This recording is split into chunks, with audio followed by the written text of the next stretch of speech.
ഈ ലോകത്തിൽ നമുക്ക് പഠിക്കാൻ ധാരാളമുണ്ട്. കേൾക്കുന്നതിലൂടെ, കാണുന്നതിലൂടെ, ചർച്ച ചെയ്യുന്നതിലൂടെ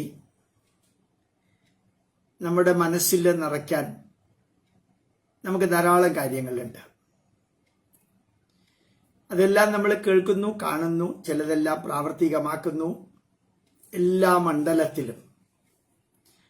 മണ്ഡലത്തിലും പുതിയ പുതിയ കലകള്, ഫ്യൂഷൻ ഡാൻസുകള്, പല രീതിയിലുള്ള സംഗീതം, മ്യൂസിക്കൽ ഇൻസ്ട്രുമെന്റ്, എക്കണോമിക്സിലെ പുതിയ പരീക്ഷണങ്ങൾ, ഹിസ്റ്ററിയിലെ പുതിയ പരീക്ഷണങ്ങൾ, സോഷ്യൽ മീഡിയയിലെ പുതിയ പരീക്ഷണങ്ങൾ, ഇന്റർനെറ്റിലെ പുതിയ പരീക്ഷണങ്ങൾ, എല്ലാം പുതിയത് നിരന്തരം വന്നുകൊണ്ടേയിരിക്കുന്നു. അതെല്ലാം നമ്മളുടെ ജീവിതത്തെ സ്വാധീനിക്കുന്നുമുണ്ട്, സ്വാധീനിക്കുകയും ചെയ്യണം. ഇതെല്ലാം നമ്മൾ നല്ല രീതിയിൽ ഉപയോഗിക്കുമ്പോഴും പഠിക്കുമ്പോഴും അതിൽ നിന്നെല്ലാം എത്ര നമ്മൾ എടുത്തു. രസായനം എന്നൊരു വാക്കിന്റെ അർത്ഥം ഞാൻ പണ്ട് പറയേണ്ടായി. രസം, ദ കോൺസെൻട്രേറ്റഡ് ഫോം, അത് നമ്മളുടെ ശരീരത്തിലേക്ക് പോകുന്നതിനെയാണ് രസായനം എന്ന് പറയുന്നത്. അതുപോലെ നമ്മൾ കേൾക്കുന്നതിൽ നിന്നും കാണുന്നതിൽ നിന്നുമെല്ലാം കുറച്ച് ഭാഗം, മുഴുവനൊന്നുമില്ല, കുറച്ച് ഭാഗം അപ്പം തന്നെ ജീവിതത്തിലേക്ക് പോകും. അപ്പം തന്നെ ജീവിതത്തിൽ പ്രയോഗിക്കാൻ സാധിക്കുന്ന വിധത്തിലുള്ള സ്വാധീനം നമ്മളിൽ ഉണ്ടാക്കണം. ചിലത് പിന്നീട് ചിന്തിച്ചിട്ടായിരിക്കും സ്വാധീനമുണ്ടാക്കുക. ചിലതെല്ലാം കാലം കുറേ കഴിയുമ്പോഴായിരിക്കും പുറത്തേക്ക് വരിക. ഇന്ന് വളരെ വ്യക്തമായിട്ട്, വളരെ പ്രസിദ്ധമായ ഒരു നോർത്ത് ഇന്ത്യൻ ചാനല്, ശ്യാമപ്രസാദ് മുഖർജിയുടെ വധത്തിന് കാരണം ജവഹർലാൽ നെഹ്റു ആണ് എന്ന് വളരെ അസന്നിഗ്ധമായിട്ട്, എപ്പോ എങ്ങനെയാണ് അതിൽ ഇൻവോൾവ്ഡ് ആയത് എന്നുള്ളതിനെ കുറിച്ചല്ല. അപ്പൊ ചിലതെല്ലാം നമ്മൾ കേട്ടിരിക്കുന്നതല്ല സത്യം. കാലം മാറുന്നതിനനുസരിച്ച് കുറേ കൂടി സത്യങ്ങൾ പുറത്തേക്ക് വരും. നന്മ നിറഞ്ഞ മനുഷ്യരെന്നൊക്കെ നമ്മൾ ധരിച്ചിരുന്നവരുടെ തിന്മകൾ പുറത്തേക്ക് വരും. തിന്മ നിറഞ്ഞ കുറേ മനുഷ്യരിൽ അന്തർലീനമായിരിക്കുന്ന ചില നന്മകളൊക്കെ പുറത്തേക്ക് വരും. ഇതെല്ലാം ഒരൊറ്റ ശ്രാവ്യത്തില്, ഒറ്റ പ്രാവശ്യം കേൾക്കുന്നതിൽ നിന്ന് തന്നെ നമുക്ക് കിട്ടണമെന്നില്ല. പല വ്യക്തികളുടെ പല വിശകലനങ്ങളും അതുപോലെ തന്നെ പല വീക്ഷണങ്ങളും എല്ലാം എടുക്കുമ്പോഴാണ് അതിൽ നിന്ന് നമുക്ക് പ്രയോജനമുള്ളത് മാത്രം നമുക്ക് കൊത്തിയെടുക്കാൻ സാധിക്കുന്നത്. വിഭീഷണൻ നേരത്തെ ഒന്നും രാവണന്റെ മഹത്വം വലുതായിട്ട് പറഞ്ഞിരുന്നില്ല. രാവണന്റെ തിന്മകള് പറയാൻ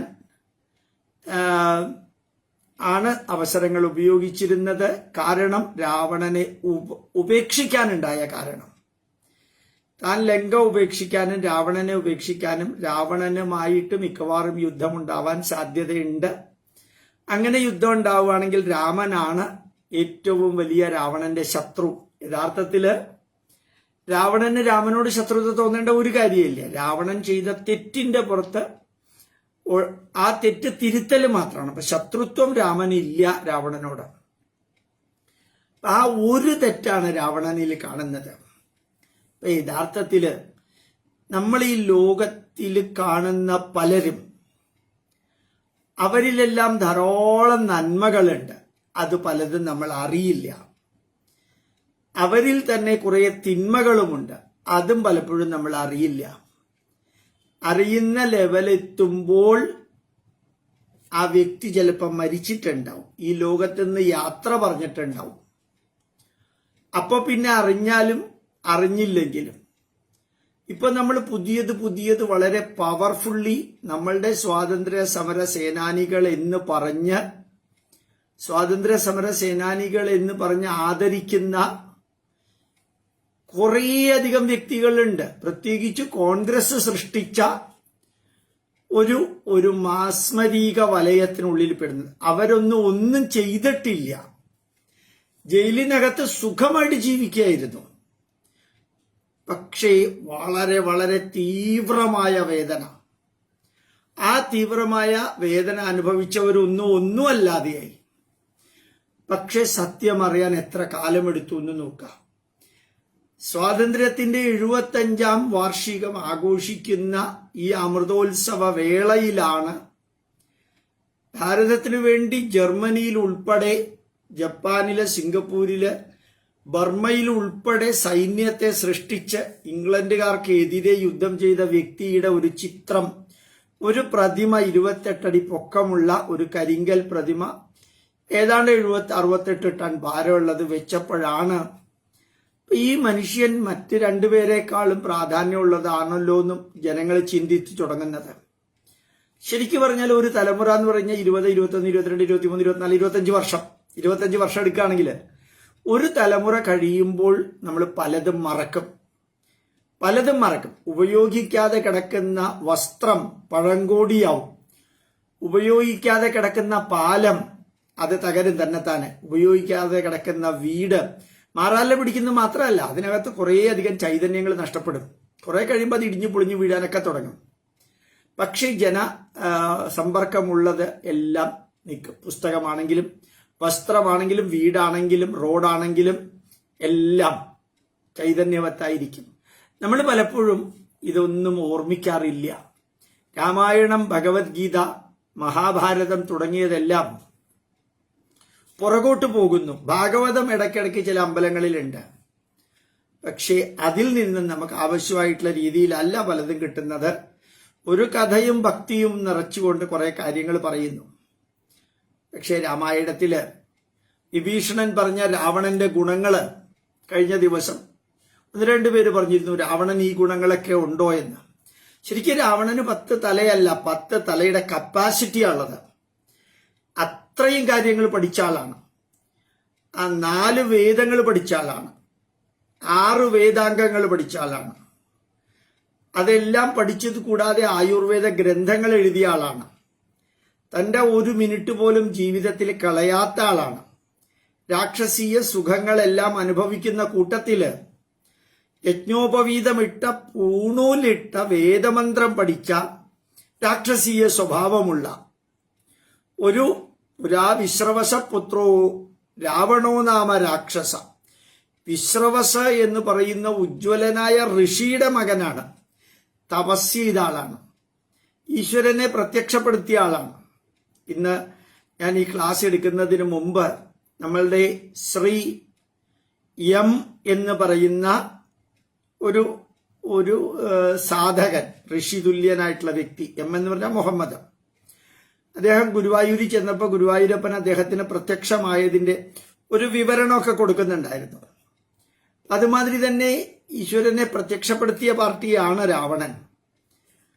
അല്ലാണ്ട് അസുരന്മാരെയും രാക്ഷസന്മാരെയും പ്രത്യക്ഷപ്പെടുത്തിയിട്ട് അനുഗ്രഹം വാങ്ങിച്ച ആളല്ല. ബ്രഹ്മാവിഷ്ണു മഹേശ്വരന്മാരിൽ തന്നെ പ്രത്യക്ഷനായിട്ട് 3 സഹോദരന്മാർക്കും അനുഗ്രഹം കിട്ടിയതാണ്. കഥയാവട്ടെ യാഥാർത്ഥ്യമാകട്ടെ, വസ്തുത അവരുടെ ചരിത്രത്തിൽ അതാണ്. അപ്പൊ എല്ലാ നന്മകളും തികഞ്ഞ വ്യക്തികള്, അവരില് സൂക്ഷ്മമായിട്ട് നമ്മൾ അന്വേഷിക്കുകയാണെങ്കിൽ അവരിൽ തിന്മകൾ കാണും. യഥാർത്ഥത്തില് നമ്മളുടെ ഒരു കുടുംബം, നെഹ്റുവിന്റെ കുടുംബം ചെയ്തിരിക്കുന്ന തിന്മകൾ ശരിക്ക് എണ്ണി നോക്കിയാൽ നമ്മളൊക്കെ ഞെട്ടിപ്പോകുന്ന തിന്മകളാണ്. പക്ഷേ അത് ഒരു കാലഘട്ടത്തിലും പുറത്തേക്ക് വരാതിരിക്കാൻ നന്മകൾ പറഞ്ഞ് സ്കൂളിലും കോളേജിലും UGCയിലും ഇന്ത്യൻ കൗൺസിൽ ഓഫ് ഹിസ്റ്റോറിക്കൽ റിസർച്ചിലും എല്ലാം ഇസ്ലാമിക വിഭാഗത്തിൽപ്പെട്ടവർ, മുസ്ലിങ്ങളാ തലപ്പത്തുള്ളത്, അവര് നെഹ്റുവിനെ അങ്ങോട്ട് ഗ്ലോറിഫൈ ചെയ്തു, ഗാന്ധിജിയെ ഗ്ലോറിഫൈ ചെയ്തു.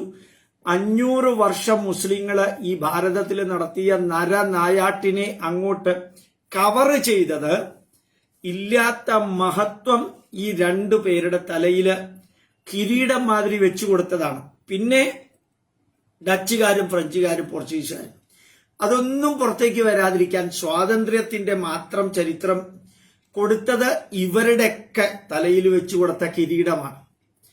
എന്നെങ്കിലും സത്യം പുറത്തേക്ക് വരും. അതുപോലെയാണ് ഇവിടെ രാവണന്റെ എല്ലാ നന്മകളും വിഭീഷണൻ പറഞ്ഞുകൊണ്ട് അവസാനം എനിക്ക് ഗുരുവാണ് രാവണൻ എന്ന് വിഭീഷണൻ പറയുന്നു. എനിക്ക് ധർമ്മത്തിന്റെ പ്രതീകമാണ് രാവണൻ. അദ്ദേഹം ധർമ്മമേ, രാക്ഷസീയ ധർമ്മമാണെങ്കിലും ധർമ്മമേ അനുഷ്ഠിച്ചിട്ടുള്ളൂ. അദ്ദേഹം ധാരാളം സുഖഭോഗങ്ങൾ അനുഭവിച്ചിട്ടുണ്ടെങ്കിലും മറ്റുള്ളവർക്ക് മറ്റത് പങ്കുവച്ചിട്ടുണ്ട്. എല്ലാവരുടെയും നന്മകൾ അദ്ദേഹം ആ കാര്യത്തിൽ ശ്രദ്ധിച്ചിരുന്നു. അദ്ദേഹത്തിന്റെ ജോലിക്കാര്, അദ്ദേഹത്തിന്റെ കൂടെ പ്രവർത്തിക്കുന്നവരൊക്കെ സന്തുഷ്ടരായിരുന്നു. സന്തോഷകരമായിട്ട് തന്നെ മക്കളെ വളർത്തിയിരുന്നു രാവണൻ. അവർക്ക് എല്ലാ വിദ്യാഭ്യാസവും കൊടുത്തിരുന്നു രാവണൻ. അദ്ദേഹത്തിന്റെ കുടുംബജീവിതം ധന്യമായിരുന്നു. ഇങ്ങനെ നല്ലത് മാത്രമേ പറയാനുള്ളൂ. ഇത് വിഭീഷണൻ മാത്രമല്ല പറഞ്ഞത്. കുറച്ച് കാര്യങ്ങള് രാമൻ ലക്ഷ്മണനോട് പറയുന്നുണ്ട്. രാവണൻ ഇങ്ങനെ യുദ്ധത്തിനായിട്ട് നടന്നു വരുമ്പോ, ലക്ഷ്മണ, നമ്മളുടെ മുമ്പിൽ ഇപ്പൊ നമ്മൾ നിൽക്കുന്നത് രാവണന്റെ മുമ്പിലാണ്.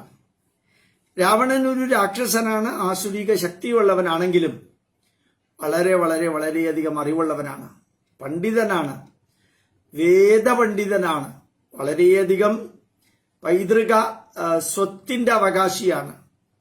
ഒരിക്കലും അറിവ് അദ്ദേഹത്തിൽ നിന്ന് വിട്ടുപോയിട്ടില്ല. പുതിയ പുതിയ പുതിയ അറിവുകൾ സ്വീകരിക്കാൻ വേണ്ടി പ്രതിജ്ഞാബദ്ധമായിട്ട് ജീവിക്കുന്ന ആളാണ്. വളരെ കുറച്ച് മാത്രമേ അദ്ദേഹം ഉറങ്ങാറുള്ളൂ. ബാക്കി മുഴുവനും അറിവ് നേടാനും അറിവ് കൊടുക്കാനും വേണ്ടിയിട്ടുള്ളത്.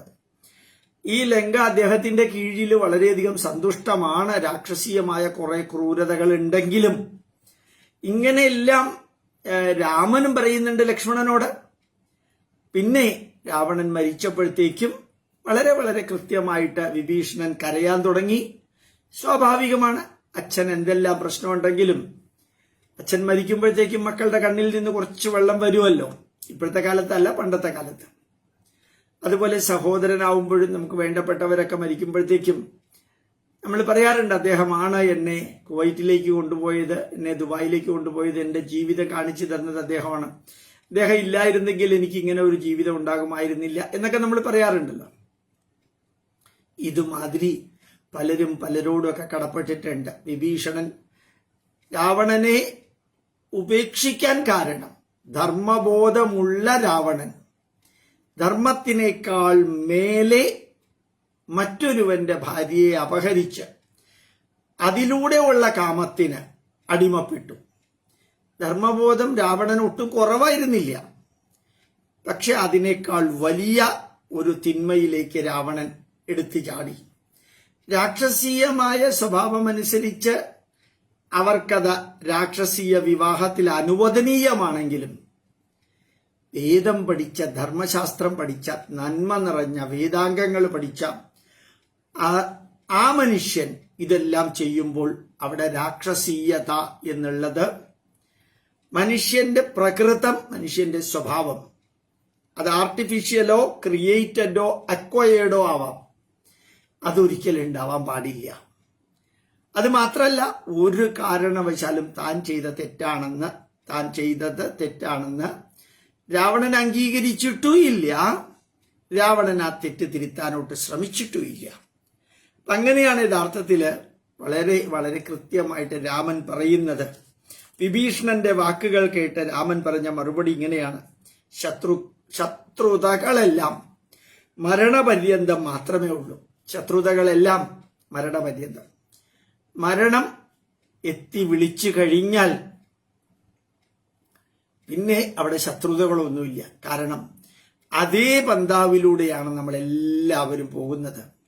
വായുരനിലം അമൃതമതേദം ഭസ്മാന്തം ശരീരം, ഭസ്മാന്തം ശരീരം. ഓം സ്മരകൃതോ സ്മരകൃതം സ്മരകൃതോ സ്മര. ഭൂതകാലത്തെക്കുറിച്ച് ചിന്തിക്കുക, വർത്തമാനകാലത്തെക്കുറിച്ച് ചിന്തിക്കുക, ഭാവി കാലത്തെക്കുറിച്ച് ചിന്തിക്കുക, ഇക്കാലയളവിൽ ചെയ്ത കാര്യങ്ങളെക്കുറിച്ച് ചിന്തിക്കുക. ഈ ഒരു മന്ത്രം. പിന്നെ അഗ്നേനയ സുപതാരായി അസ്മാൻ വിശ്വാനി ദേവ വയുനാനി വിദ്വാൻ യുദ്ധസ്മജ്ജുഹുരാണമേനോ ഭൂയിഷ്ടാം തേനമ ഉക്തിം വദേമ എന്ന 2 മന്ത്രങ്ങൾ. യജുർവേദത്തിന്റെ 40-ാം അധ്യായമായ ഈശാവാസ്യോപനിഷത്തിലെ 17-18 മന്ത്രങ്ങളാണത്. ആ മന്ത്രങ്ങൾ ശ്മശാനത്തിൽ പറയുമ്പോൾ കഴിഞ്ഞ കാലം ഓർക്കുക, ഇപ്പൊ എവിടെയാണെന്ന് ഓർക്കുക, ഇനിയുള്ള കാലം ഓർക്കുക. ഇത് നമ്മളെ ഓർമ്മിപ്പിക്കുന്നു. അപ്പൊ മരണത്തോടുകൂടി എല്ലാ ശത്രുതയും തീർന്നു. മരണത്തോടുകൂടി എല്ലാ ശത്രുതയും തീർന്നു. പക്ഷെ ചിലപ്പോ അങ്ങനെയൊന്നുമല്ല. ഒരു വെട്ടില് ആള് മരിച്ചു എങ്കിലും ആ വാശി തീർക്കാൻ 51 വെട്ടുവെട്ടിയവരുണ്ട്. മാത്രമല്ല, മരിച്ചു എന്ന് അറിയുമ്പോഴും വീണ്ടും ആ വാശി തീർക്കാൻ കെട്ടിത്തൂക്കിയവരുണ്ട്. പിന്നെ തീ കത്തിച്ചവരുണ്ട്. അതൊക്കെ ഉള്ളത് കേരളത്തിലാണ്. പക്ഷെ ഇതൊക്കെ ചെയ്തത് ഒരു പ്രത്യേക മതവിഭാഗത്തിൽപ്പെട്ടവരാണെങ്കിൽ മാധ്യമങ്ങളൊന്നും മിണ്ടില്ല. അപ്പൊ ഇവിടെ മരണത്തോടുകൂടി എല്ലാം അവസാനിക്കുന്നില്ല. മരണത്തിന് കാരണവും കൊലപാതകത്തിന് കാരണവുമായിട്ടുള്ളതൊരു പ്രത്യേക മതവിഭാഗമാണെങ്കിൽ പിന്നെ മാധ്യമങ്ങൾക്ക് അതെല്ലാം അവസാനിപ്പിക്കും. യോഗി ആദിത്യനാഥിന് അതൊന്നും അവസാനിക്കില്ല. ഇവിടെ കമ്മ്യൂണിസ്റ്റുകാരാണെങ്കിലും ആ മരണത്തോടുകൂടി കൊലപാതകത്തോടുകൂടി എല്ലാം അവസാനിക്കും. ഇങ്ങനെയും കൂടി നമ്മൾ ചിന്തിക്കണം. കാരണം മരണം എന്ന് പറയുന്ന പ്രക്രിയക്ക് ഇപ്പൊ ഭാരതത്തിലെ കേരളത്തിൽ ഉണ്ടാകുന്ന ആ അപച്യുതി, കൊലപാതകം, അതാണ് ലാസ്റ്റ്. ആ കൊലപാതകത്തെ എത്ര നിസ്സാരമായിട്ടാണ് കേരളം എടുക്കുന്നത്.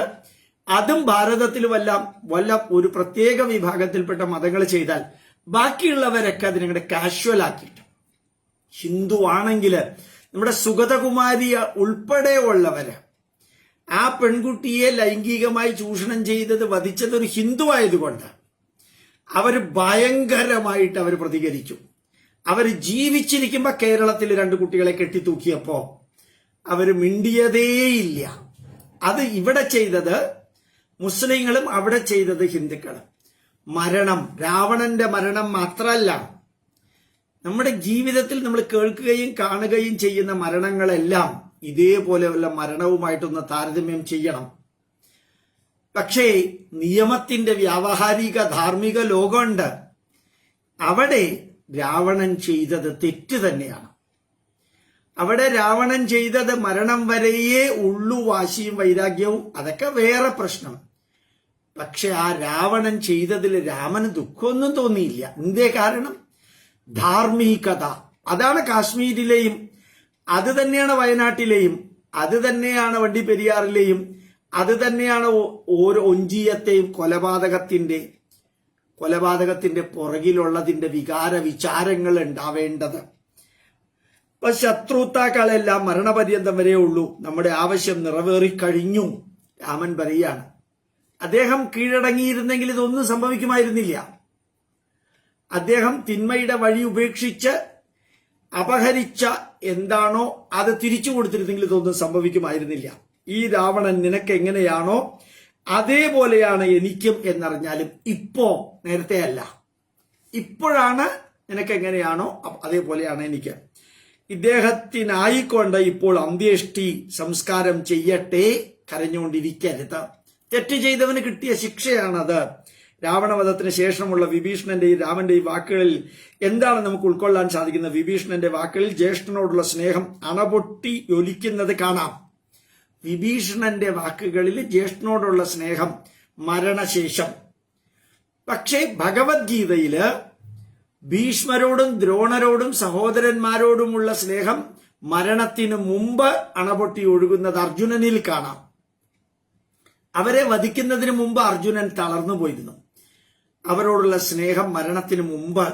ഇവിടെ മരണത്തിന് ശേഷം ആണ് വിഭീഷണന് ശരിക്കും. മരണം വരെ വിഭീഷണൻ കൂടെ ഉണ്ടായിരുന്നു. രാവണനെ വധിക്കാൻ വേണ്ട എല്ലാ ഡയറക്ഷനും യഥാർത്ഥത്തിൽ രാമന് പറഞ്ഞു കൊടുത്തത് വിഭീഷണൻ തന്നെയാണ്. മനുഷ്യന്റെ മിനിറ്റുകൾ മാറുമ്പോഴത്തേക്ക് ഉണ്ടാകുന്ന വികാര വിചാരങ്ങളെക്കുറിച്ച് ചിന്തിക്കാൻ ഈ ചില ഭാഗങ്ങൾ ഉപയോഗിച്ചു നോക്കാം.